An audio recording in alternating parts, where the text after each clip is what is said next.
सर्दियों की एक अंधेरी रात थी। आसमान में तारे ठिठुर रहे थे और जमीन पर ओस की चादर बिछी हुई थी। खेतों के चारों ओर सन्नाटा पसरा था। उसी सन्नाटे में एक गरीब किसान हल्कू अपनी फटी हुई धोती में लिपटा कांपता हुआ खेत की मेड़ पर बैठा था। हल्कू कोई आम किसान नहीं था। वह उन लाखों किसानों का प्रतीक था जिनकी जिंदगी कर्ज, मेहनत और उम्मीद के बीच पिसती रहती है। हल्कू के पास न तो पक्का घर था, न ही गर्म कपड़े। उसकी सारी कमाई महाजन के कर्ज में चली जाती थी। इस बार ठंड कुछ ज्यादा ही कड़ाके की थी।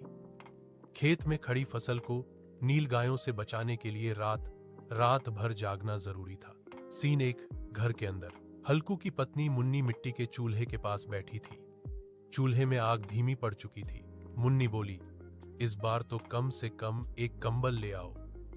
हर साल ऐसे ही ठंड में मर जाते हो। हल्कू ने भारी आवाज में कहा, कंबल कहां से लाऊं मुन्नी? महाजन का कर्ज ही खत्म नहीं होता। जो पैसे थे वही उसे दे आया। मुन्नी की आंखों में आंसू आ गए। तो फिर इस ठंड में खेत में कैसे रहोगे? हल्कू ने मजबूर मुस्कान के साथ कहा, जैसे हर साल रहता हूं, भगवान भरोसे। सीन 2। महाजन का दृश्य फ्लैशबैक। महाजन की ऊंची आवाज कानों में गूंज रही थी, पैसे नहीं दोगे तो खेत बिक जाएगा। हल्कू ने कांपते हाथों से जो थोड़े पैसे थे महाजन को दे दिए। वह जानता था ये पैसे कंबल के थे, मगर कर्ज उससे भी बड़ा था। सीन 3। खेत में रात गहरी हो चुकी थी।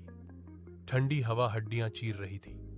हल्कू अपने खेत के बीच आग जलाने की कोशिश कर रहा था, लेकिन सूखी लकड़ियां कम थीं।